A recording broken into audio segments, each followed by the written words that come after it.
So as you can see, it's sitting there on the ground.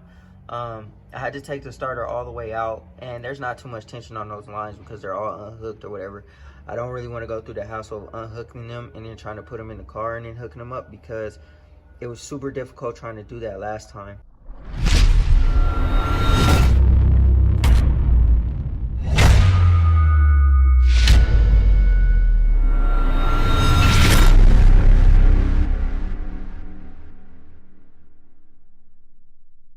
What's good, grind schoolers? It's your boy Rob, and we back in the shop today.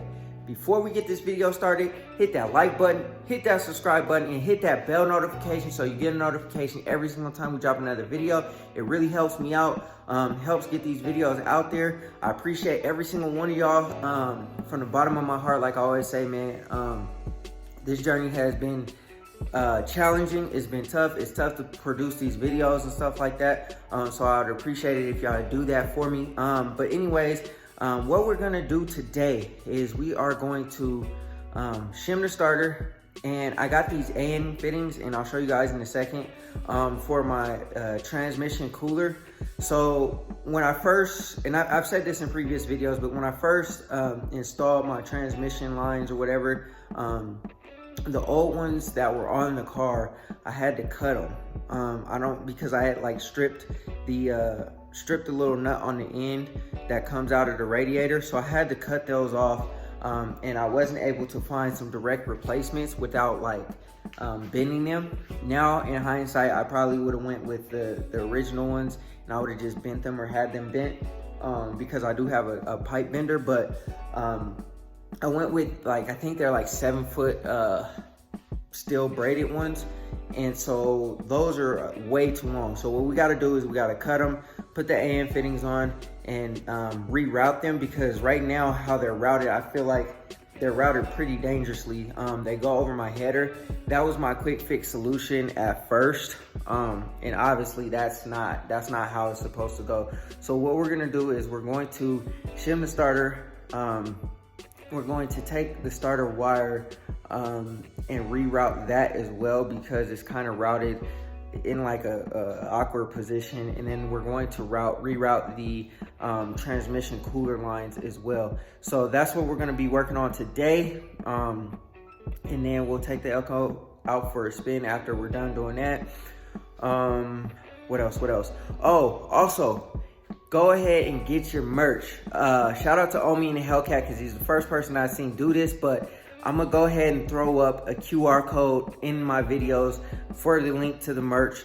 Grind School merch, grindschoolshop.com is what it's gonna be. It's also gonna be in the link in the description. Go ahead and check it out. Scan the QR code with your phone. Like I said, Omi and the Hellcat's the first person I saw do this, and I decided that I want to implement this in my videos as well. So shout out to Omi and the Hellcat, and let's go ahead and get this video started. All right, y'all, so I got a couple of AN fittings from Summit Racing. I think they're like $5 a piece. They're not too expensive. They're actually pretty reasonably priced. But this is what I'm talking about with my transmission cooler lines. So as you can see down there, they're going over the top of my header. At first, that was the only solution that I really had, and I'm not really sure if I'll be able to get to this necessarily today, because I might have to order the 90-degree AN fittings to make this possible. But what's going on right now is I want to pretty much reroute these to go along the frame of the car instead of along the headers like that, or on top of the headers. So the old ones came from back by the transmission through, like, along the frame, through here, down there, like by where like my fuel pump is, and then they came up and then into the radiator. So we are going to see what we can do about that. I'm gonna get up under the car. Like I said, I don't know if I'm gonna be able to do that today, because I might have to do the 90-degree angling on it. But also too, what I want to do is I want to reroute this wire. This is the starter wire, and so it's kind of routed real janky. And so pretty much what I want to do is I want to find a route on that starter wire that is a lot better so that I can clean up this wiring here. That is one of my dilemmas right there. And then not only that, I guess this one will probably stay there. Well, this will move over there, but the wire down there, I might also reroute this one as well, because that's another starter, or goes to my starter as well. So let's go ahead and shim the starter, unplug this battery, and reroute these wires, and then we'll go ahead and see what we can do about the transmission cooler lines. Like I said, they're routed over my header. I don't think that was the smartest decision to route it that way, but that's how I was able to make it work, and it's been like that for a while. So I don't like it there, like I said, because it's a fire hazard. But yeah, let's see what we can do. Let's see what we can fix right now, and I'll cut y'all on once I figure out exactly what I'm gonna be doing and everything. So let me go ahead and get up under the car, lift the car up, and see what we gotta do. All right, so we got the car in the air, so we're about to crawl up under here and see what we're looking at here. And I haven't been up under here in a very long time. All right, so pretty much what I'm trying to do here is get this starter shimmed up. As you can see, I got this heat shield on the starter. That was kind of to protect it from, obviously, the header, since it's super duper close. But anyways, also while I'm down here, I might as well torque those transmission bolts too, because as you can see, they're leaking. So I'm probably I'm gonna go ahead and torque those down and see what we're looking at there. And then after we're done doing all of that, dang, I haven't been under here in a minute. But anyways, I'm gonna go ahead and torque those down, see where I can route those transmission lines. If not, I might just go ahead and I don't know. Anyways, let's go ahead and see what we can do. If you could see where I gotta unhook that wire there and go ahead and reroute it. The other one that's attached to the battery, those two red wires, the good thing about it is the top piece, I can unhook it from there, so I don't have to mess with that one. I'll just pull it from in there, from up top, pull it down, and then reroute it. And then the purple one, I'll have to unscrew and reroute. But that shouldn't be too difficult, too big of a job. We'll go ahead and get that done. Torque those bolts down for the transmission pan, and then investigate what I got to do for those other ones. I don't know if I'll get to those today, but that's pretty much what I'm gonna do, man. And so let's go ahead and get to it. So pretty much I gotta take that bolt out and that bolt, take those two bolts out, and then I have to go ahead and slide the transmission, or slide the shim up in there, and get it shimmed up so that I don't have the issues that I'm having. So what's happening is, when I start the car after it's been warmed up and it's hot, it sounds like an explosion a little bit, and I think it's because the starter is not properly shimmed. So we're gonna shim it, see if that fixes the issue. Hopefully it does, and then we'll move on. So let me go ahead and get to that, and then we'll see what everything, how everything goes. And then also I'm probably gonna clean up this and also clean up my transmission pan. So let's go ahead and get started. All right, so I don't think there's gonna be a good solution to these transcooler lines. I may have to order the 90-degree AN fittings. So I think I'm gonna just leave that for now. Maybe we'll get to it next weekend, or you know what I'm saying, next week sometime. But as for the starter, so I pulled the starter out. my dilemma is where to run these wires, because the headers are like kind of tucked pretty close to the block, and I can't really think of any other solution where to put them. But I definitely want to clean this whole space up. So I've unhooked this wire from the alternator, because this is where this little fuse block is located. So this fuse block I'm going to put back there, and that's pretty much where all the wires are going to be ran to. It looks like I'm just going to have to get the wire that the paintless kit came with and extend it.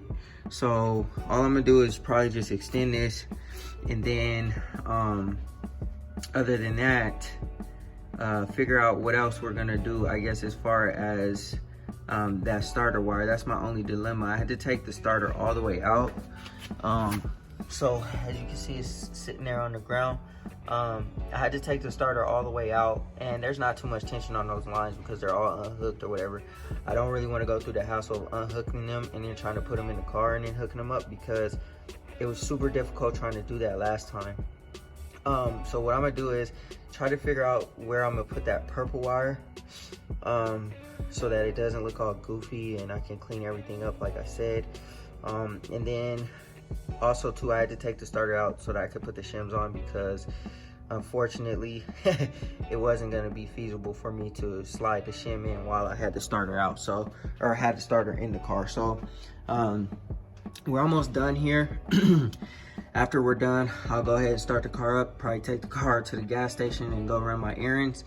And I did tighten up the gasket for or tighten up the transmission pan, so hopefully it doesn't leak anymore. It says like 13 foot-pounds, but I was cranking on that thing pretty good with my torque wrench and it wasn't clicking. So unfortunately, I think that I over tightened it. I hope I didn't. I saw a piece of my gasket splitting, so pretty much I think I did over tighten it.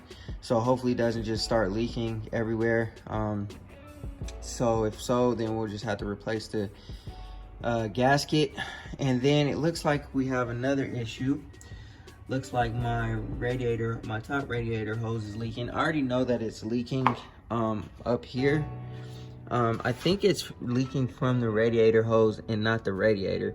I was going to replace this radiator. I'm going to anyway, like it's gonna get replaced regardless. But I think it's leaking from this radiator hose. Kind of sucks because this radiator hose is in fact new. I know it doesn't look new or anything like that because, you know, obviously it's been on here for a while, but I don't drive the car, like I've said plenty of times before. But anyways, we're gonna go ahead and figure out what we're gonna do with this purple wire, and then put the starter back in with the shims, and then we'll leave these transmission lines alone for now until I can figure out a way better solution. And then yeah, we'll just reroute this, put that over there, and then once I'm done with all of that, we'll go ahead and wrap all these wires up in wire loom and all that kind of good stuff. And yeah, so anyways, let me go ahead and do that, and after we're done, we'll go ahead and start the car up, take it on the errands, take it on the test drive, and then yeah, everything should be copacetic. All right, y'all, just a quick tip. Well, I guess for me, when I did the paintless kit, when I wired the whole car and everything, I kept all the old wires. I kept all of them. And the reason why I kept all of them is because I can constantly modify wires, shorten wires, extend wires, or whatever, based on what I've added or taken out. So for instance, since I took out the whole dash and I decided to go with the double din, or not the double din, the odometer dash kit, I was able to cut all the wires that I had and extend them if they needed to be extended or whatever, and I didn't have to worry necessarily about you know, whether they were cut too short or whatever, because I kept all the wires. So again, now that I'm relocating that little clip that was right there, I'm relocating it back there, but the alternator wire is super duper short now.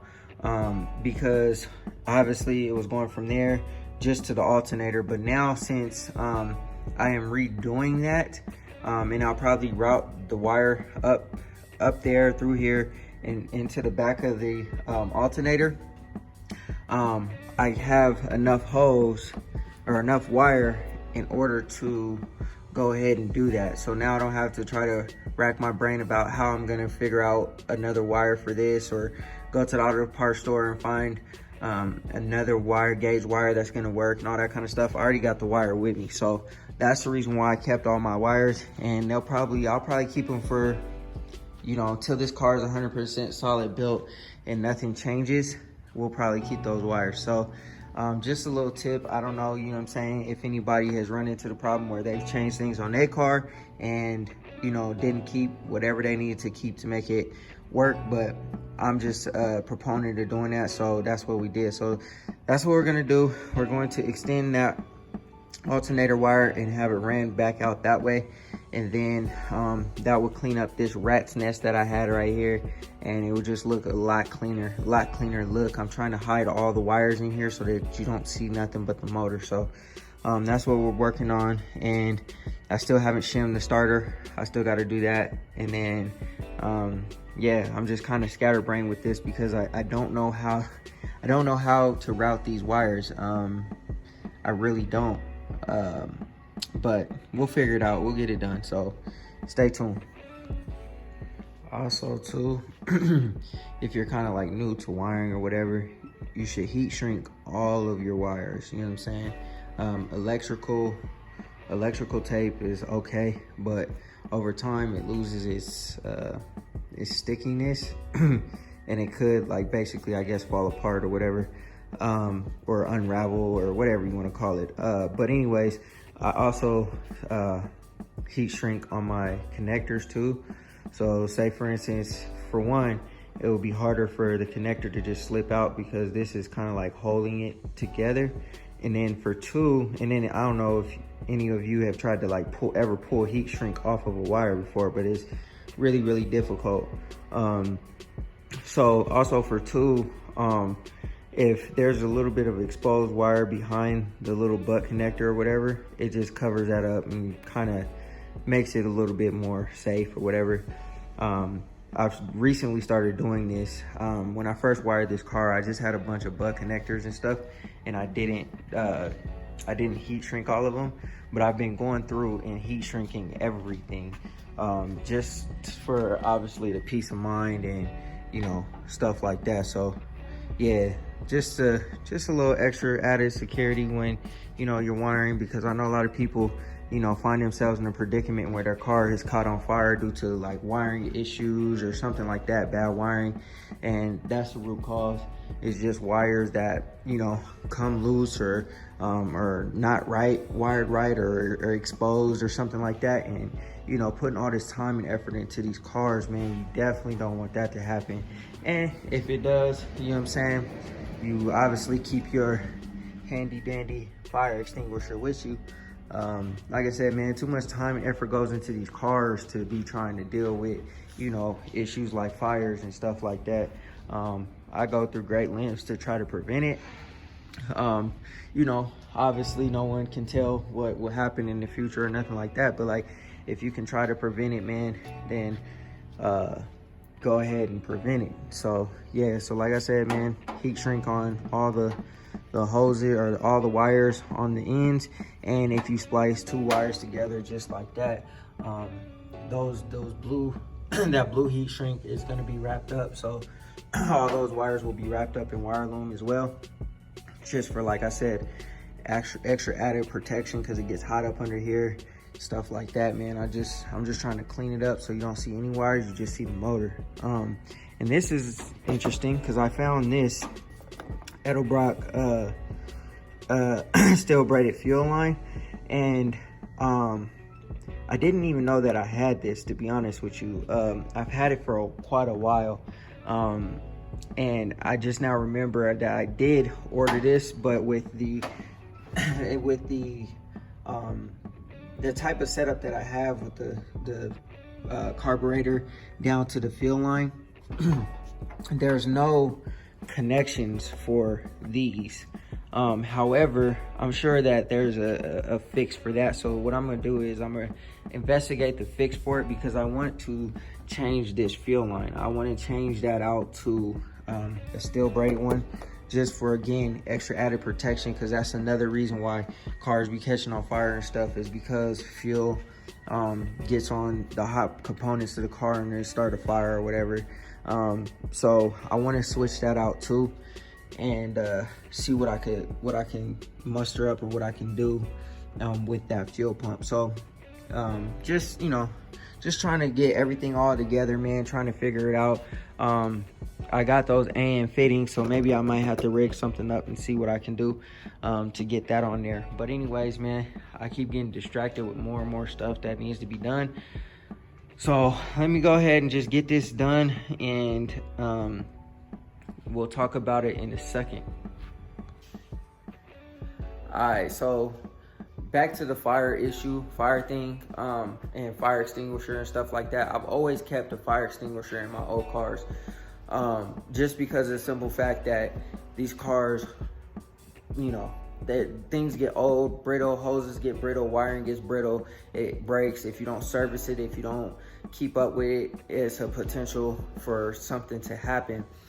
So quick story, I was driving down, me and my homie were driving down the street one day on the way to my homie's house, and this is when I had my 5.0 Mustang, and I see a car at the light, and I just see smoke billowing from the car. The car is a Camaro.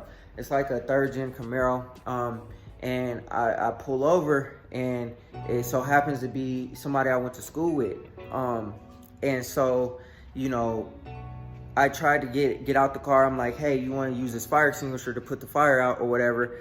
And so he was like, yeah, only problem is the fire had gotten too aggressive to even try to open up the hood with your bare hands, because it was so hot. So we ended up having to call the fire department. The fire department actually came and extinguished the fire. And so when they extinguished the fire, they just extinguished the fire, got back in the rig and left. And so we were left to deal with pushing the car back into the parking lot and stuff like that. But yeah, it just goes to show you, man, that you just got to make this, or keep up with things like wiring, things like hoses, because like I said, they do get brittle, they do crack, they do break.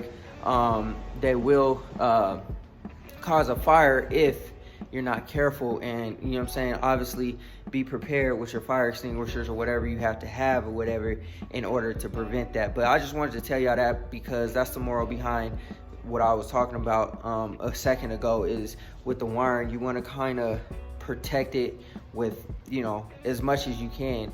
That's with everything, stereo, wiring up your stereo, because I've had stereos in my one of my old cars that I'm not the one that wired it up. I took it to like Car Toys or something like that, but like the amp was smoking, so it kept smoking. I kept smelling this electrical smell, and luckily it didn't cause a fire. But the reason why, you know, that kind of stuff happens is because people don't take the time to cover up the wires properly, so that they don't touch a little bit of metal, or tighten them down properly so that they're not arcing and stuff like that. So there's a lot of things that go into this wiring that you got to be aware of, so that you don't cause a fire in your car or whatever. But anyways, man, that's a side note. I just wanted to chop it with y'all about that, because it brought to my,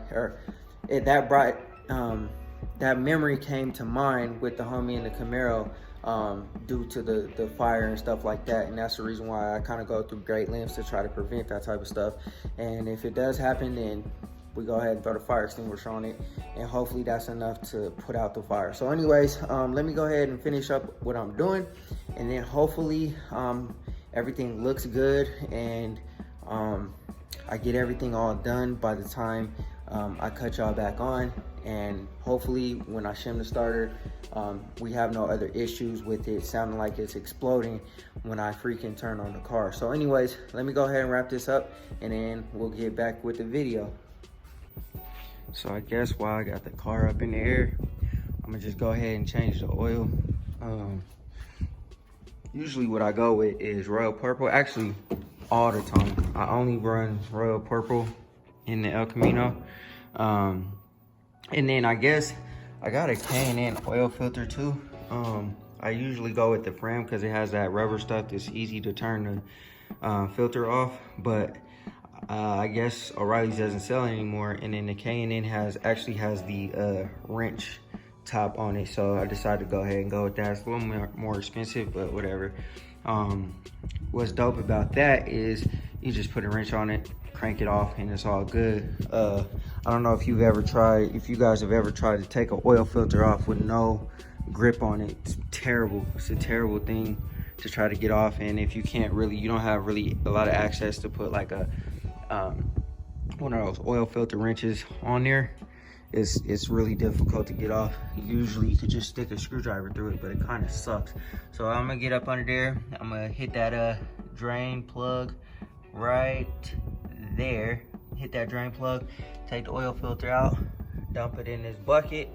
And I would like to run some seafoam through here just to clean it out, but this engine has very low miles on it, so after the rebuild. So I mean, I don't really think that's necessary. The only reason why I'm changing the oil now is because the engine oil hasn't been changed in, like, I don't know, since I first built this motor after the break-in oil, and I drove 50 miles or whatever it was. So that was probably years ago. It's probably been about 5 years since I changed the motor oil in this car. So we're gonna go ahead and change it, and that's just due to me not driving it and stuff like that. So I'm sure it's about that time, but we're gonna go ahead and do that, man. I'm gonna drain this oil out, and then yeah, I don't know if I'm gonna get the car started. As you can see, I cleaned up all those wires. I soldered the starter wire together, rerouted it, ran it behind the block instead of where it was routed. And then the rest of these wires, we're going to hide them and run them along like the firewall, hide them, and so you won't see any of the rat's nest of wires right here anymore. That stuff will be all done and complete. And then yeah, other than that, I think we're pretty much good, man. Everything's pretty much solid. And then I don't know if I'm gonna get the car started today. I'm trying to get it started today, but I'm kind of running out of motivation to finish. So if not, you know, stay tuned for the next video of this car, where I'll probably take it to the homie's house, and then we'll probably jump back on this body work. So yeah, but anyways, let me dump this oil out, change it, and then if I can get it started, then cool. If not, then whatever. All right, y'all, so prime example of why I did like the frame is because it does have that rubber guard on there. Unfortunately, I did have to stick a screwdriver through there, so that what I'm gonna have to do is probably go ahead and use my hand and the screwdriver at the same time, because this thing will not budge. So and I can't get the oil wrench on there in order to like get enough leverage in order to pull it off. So we're just gonna have to try to, you know, cheat a little bit, try to maneuver it using the screwdriver as much as I can, and then, you know, hopefully it breaks loose and I can pull it off.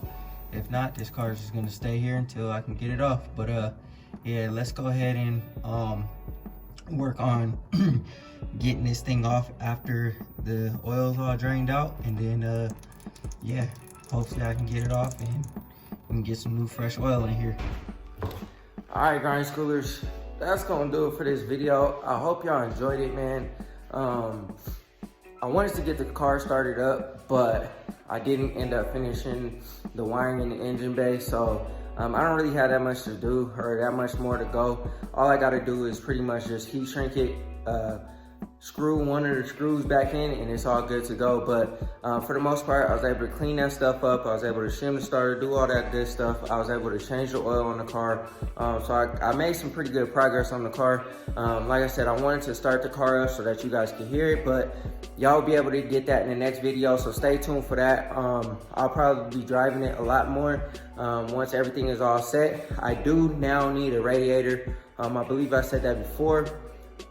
It's leaking coolant pretty good since the car's been sitting up. So yeah, but anyways, man, go ahead and hit that like button, hit that subscribe button, and hit that bell notification so you get a notification every single time we get another video dropped. And then also too, stay tuned for the Impala. I don't know when it's gonna come yet. I've been trying to get updates on the car, but I haven't been able to get any real information on the car. So just stay tuned for when the car comes back. It should be here hopefully soon.